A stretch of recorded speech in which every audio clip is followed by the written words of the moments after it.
ಗುಂಡ್ಲುಪೇಟೆ ಪಟ್ಟಣದ ಬೇಗೂರು ವ್ಯಾಪ್ತಿಯ ಓಂಕಾರ ಅರಣ್ಯ ವಲಯದ ಆಸುಪಾಸಿನ ಗ್ರಾಮಗಳಾದ ಮಂಚಹಳ್ಳಿ, ಆಲತ್ತೂರು ಹಾಗೂ ಶಿವಕುಮಾರಪುರದಲ್ಲಿ ರೈತರ ಫಸಲನ್ನ ದಿನೇ ದಿನೇ ಆನೆ ದಾಳಿ ಮಾಡಿ ಬೆಳೆದ ಫಸಲುಗಳನ್ನೆಲ್ಲ ತಿಂದು ಹಾಕುತ್ತಿದೆ. ಆ ಭಾಗದ ರೈತರು ರಾತ್ರಿ ಇಡೀ ತಮ್ಮ ಪ್ರಾಣವನ್ನ ಲೆಕ್ಕಿಸದೆ ಕಾವಲು ಕಾಯ್ದರೂ ತಮ್ಮ ಫಸಲುಗಳನ್ನು ಉಳಿಸಿಕೊಳ್ಳಲಾಗದೆ ಸಂಬಂಧಪಟ್ಟ ಅಧಿಕಾರಿಗಳ ವಿರುದ್ಧ ಆಕ್ರೋಶವನ್ನ ವ್ಯಕ್ತಪಡಿಸಿದ್ದಾರೆ.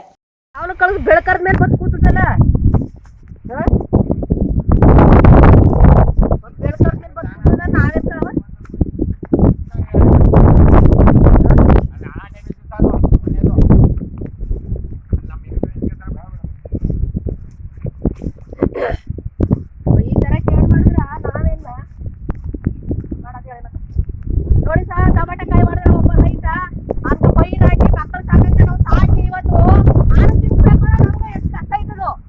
ನಾವು ಬೆಳೆದ್ರೆ ನಿಮ್ಗೆ ಆಹಾರ ಸಿಕ್ಕದು. ನಾವು ರೈತನಿಗಿಂತ ಕಷ್ಟ ಇರ್ಬೇಕಾದ್ರೆ ನೀವು ಆಸ್ತಿ ಮೇಲೆ ಮನೆ ಕಲ್ತಿದ್ದಾರೆ.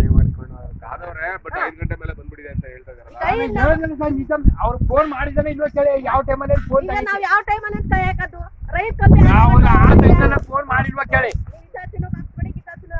ಅದು ಅದು ಬಿಟ್ರೆ ಪಕ್ಕ ಜಮೀನವರು ಒಬ್ರು ಇರ್ತಾರ ಅದೇ ಟೈಮಲ್ಲಿ ಗುರು ಇಸೋ ಹಾಕಿ ಇದರ ಗ್ಯಾರಂಟಿ ಬಾಟ್ಲು ಕೊಡಿರಿ.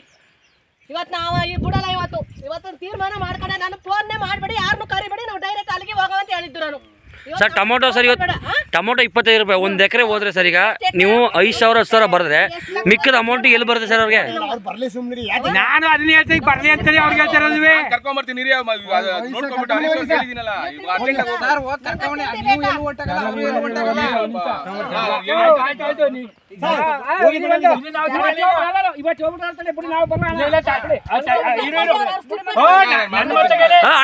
ಅಣ್ಣ ಒಂದ್ ನಿಮಿಷ ರೀ, ಅವ್ರು ಕೇಳ್ತಿರೋದೇನು?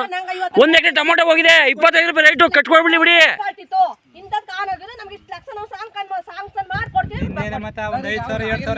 ಇಲ್ಲ ಸರ್, ನಿಂಗರಾಜ್ ಅವರೇ ಸರ್ ನಿಮ್ಮ ಅಣ್ಣ ಇರೋಣ ರೈತರುಗಳು ಹೆಲ್ಪ್ ಆಗ್ಲಿ. ಮಾದೇವಣ್ಣ ಸರಿ, ನಿಮ್ಗೇನು ಬುದ್ಧಿ ಇಲ್ವಾ? ಮಾಜೂರು ಮಾಡ್ಕೋರು ಏನು ಸಿಗುತ್ತೆ ನಿಮ್ಗೆ? ಕಟ್ಸಿ ಅಮೌಂಟ್ ಫಸ್ಟು. ಅಲ್ಲ ಅವ್ರು ಕರಿಸಿ ಇಲ್ಗ ಬಿಡಿ ಸರ್. ಅಲ್ಲ ಹರೀಶನ 7 ಗಂಟೆ ಅವಶ್ಯಕತೆ ಬರೋದೇನು? ಅಮ್ಮ ನೀವು ಇಲ್ಲೇ ರೀ.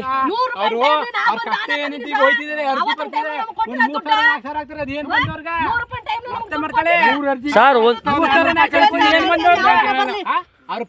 ನೀವು ಕೂತ್ಕೊಳ್ಳಿ. ಅಣ್ಣ ಸರ್ ನಿಂಗರಾಜ್ ಅವರೇ ಸರ್ ನಮಸ್ತೆ. ಸರ್ 1 ಎಕರೆ ಟೊಮೊಟೊ 25 ರೂಪಾಯಿ ಲೆಕ್ಕ ಸರ್. ನೀವು ಜಾಸ್ತಿ ಮಾಡಿ ಸರ್. 400-500 ಬಾಕ್ಸ್ ಎಷ್ಟಾಯ್ತು ಸರ್? ಸರ್ ಜಾಸ್ತಿ ಮಾಡಿ 4 ಟನ್ ದುಡ್ಡು ಕೊಬಿಡಿ ಸರ್. ನೀವು 4 ಟನ್ ದುಡ್ಡು ಕೊಬಿಡಿ ನೀವು.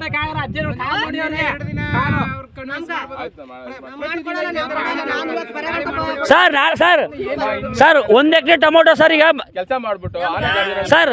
ಅಣ್ಣ ಈ ಕಡೆ ಬನ್ನಿ.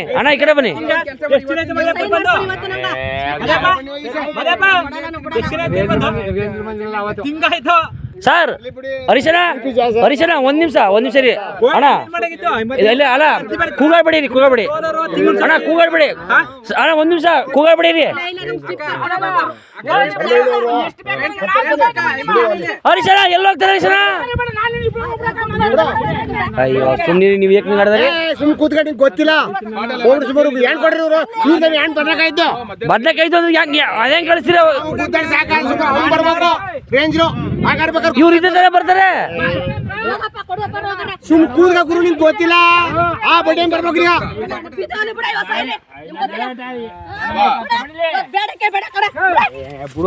ಬಿಡಿ ಇಲ್ಲಿ 1 ನಿಮಿಷ ಈ ಕಡೆ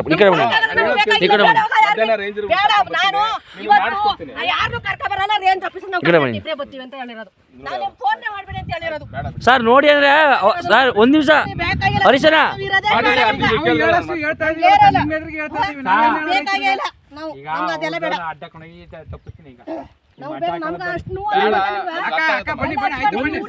ಮಾದೇವಣ್ಣ ಈ ಕಡೆ ಮಾದೇವಣ್ಣ ಗಮನ ಕೊಡ್ರಿ ಇವತ್ತೇ ನೀವು ಆಫೀಸಿಂದ ಕರ್ಕೊಂಬಂದು ಇವ್ರು ಇಬ್ಬರನ್ನ ಹಾಕ್ತಿಲ್ಲ, ನಾನು ಹಾಕತ್ತೀನಿ. ಕರೆಂಟ್ ಬಿಡ್ತೀವಿ. ಬಿತ್ತೋ ಇಲ್ಲಿ ಸೈನ್ ಮಾಡ್ಕೊಳ್ಳಿ. ಅಣ್ಣ ನೀವಿನ್ನು ಅದಕ್ಕೇನು ತಡ್ಕಲ್ಲ ನೀವು. ಅವ್ರು ನ್ಯಾಯ ಕೇಳ್ತಾರೋ ಕೇಳಿ ಬಿಡಿ.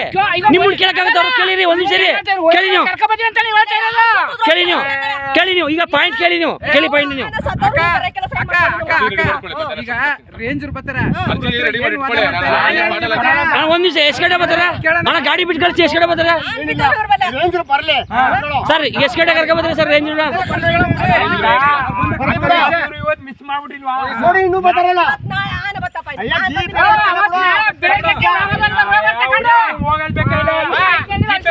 ಈಗ ಅಮರ್ ಸರ್ ಏನ್ ಮಾಡ್ತೀನಿ ಜೀಪ್ ತಗೊಳ್ಳಿ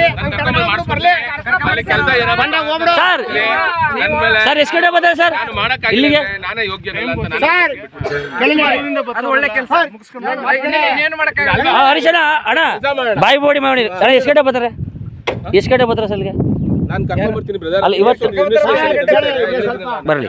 ಈಗ ನಾವು ರೈತರು ಎಲ್ಲಕ್ಕೂ ರಿಕ್ವೆಸ್ಟ್ ಮಾಡ್ಕೊತೀವಿ ಸರ್. ಈಗ ನೋಡಿ ಅಮ್ಮನ ಕರ್ಕೊಂಬಂದು ಸೈಡ್ ನಿಲ್ಸಿದೀವಿ. ಆಗಿರೋ ಪರಿಸ್ಥಿತಿನ ಹೇಳಿ.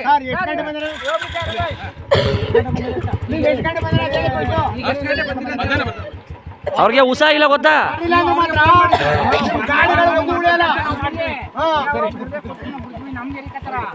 ನಿಮ್ ಗಾಡಿಗಳು ಒಂದು ಉಳಿಯಲ್ಲ, ಹಂಗ್ ಮಾಡಕ್ ಕೊಡ್ತೀವಿ.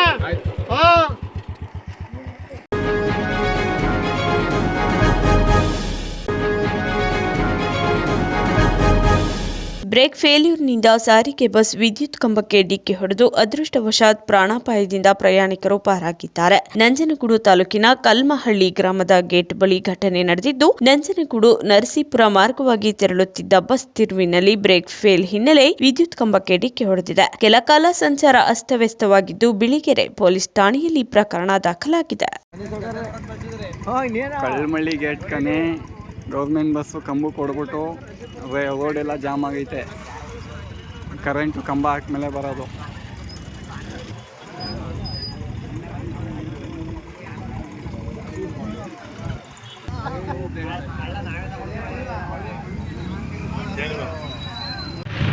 ನರಸೀಪುರಕ್ಕೆ ಬಸ್ ಹೋಗ್ತಾ ಇತ್ತು. ಬರ್ತಾ ಕಡೆ on the way steering lock ಆಗಿದೆ. ಸ್ಟೇರಿಂಗ್ ಲಾಕ್ ಆದ ತಕ್ಷಣ ಬಸ್ ಲೆಫ್ಟ್ ಸೈಡು ಹೋದ ತಕ್ಷಣ ಕಂಬ ಇದಾಗಿದೆ. ಹಿಂಭಾಗ ಹೋದ ತಕ್ಷಣ ಈ ಕಂಬ ಕಟ್ಟಾಗೈತೆ. ಏನು ತೊಂದರೆ ಆಯಿತು? ತೊಂದರೆ ವಾಟರ್ ಸಪ್ಲೈ, ಪವರ್ ಸಪ್ಲೈ ಇಲ್ಲ.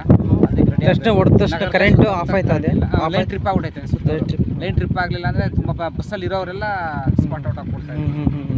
ಓ ಲೈನ್ ಚೆಕ್ ಅಂತ ಆಫ್ ಆಗೋಯ್ತು. ಅಲ್ಲೇ ಸ್ಟೇಷನ್ಲೇ ಟ್ರಿಪ್ ಆಗ್ಬಿಟ್ಟೈತೆ. ಏನು ಯಾರಿಗೂ ತೊಂದರೆ ಆಯ್ತು? ಯಾರಿಗೂ ಏನು ಪ್ರಾಣಾಪಾಯ ಇಲ್ಲ, ಎಲ್ಲ ಬಚಾವಾಗಿದೆ.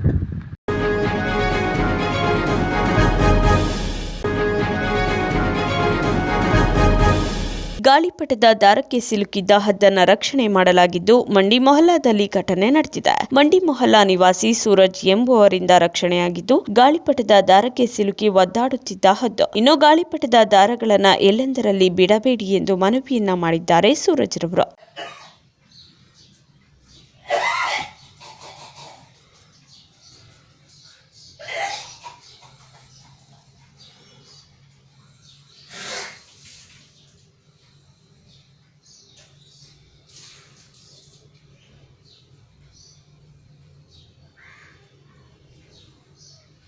ಬಂಧುಗಳೇ, ಏನು ಈ ಆಷಾಢ ಮಾಸದ ಗಾಳಿಪಟದ ಹಬ್ಬ ಏನಿದೆ ಅದನ್ನು ಅರ್ಥಪೂರ್ಣವಾಗಿ ಆಚರಿಸಬೇಕಾಗಿ ನಾನು ಕೇಳ್ಕೊಳ್ತಾ ಇದ್ದೀನಿ.